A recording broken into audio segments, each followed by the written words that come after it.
Krásny deň dámy, ukážem vám dnes veľmi jednu jednoduchú a rýchlu lymforozcvičku. Na ráno, keď sa zobudíte, zoberte svoje ruky, svoje dlane, priložte ich pod pazuchy a takýmto kývavým pohybom z hora dole rozpohybujeme našu lymfu. Opakujeme 15 až 20 krát.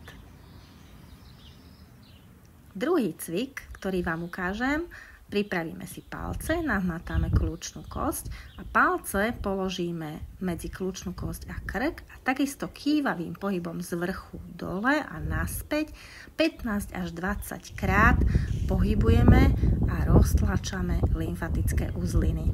Čiže takým kývavým pohybom alebo kolískovým pohybom to môžeme urobiť. Alebo to môžeme urobiť ešte druhým spôsobom. Zoberieme hrany rúk, vložíme medzi kľúčnú kosť a krk, kde máme uzlinky a takýmto kolísavým pohybom jemným masírujeme naše uzliny.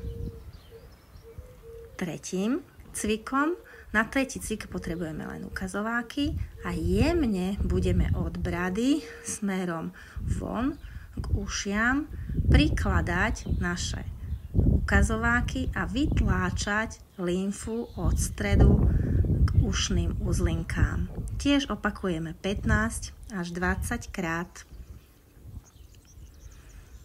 A teraz sa zameriame na uzliny okolo uší.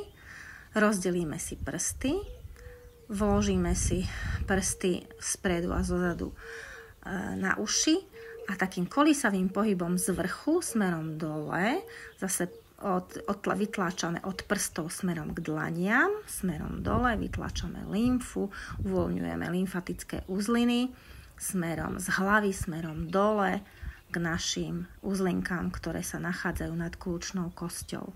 Veľmi jemne, musí to byť príjemné cvičenie a ukončíme to pohľadením a stiahnutím lymfy z ušných uzliniek do uzliniek okolo kľúčnych kostí alebo nad kľúčnymi kostiami.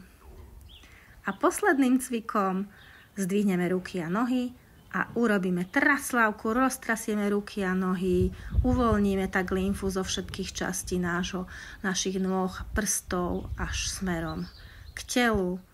Pokiaľ vládzeme, potom si lahneme, uvoľníme sa, vydýchame sa a necháme prúdiť našu lymfu našim telom, prúdiť energiu a prúdiť lásku celým našim telom. Krásny deň vám prajem.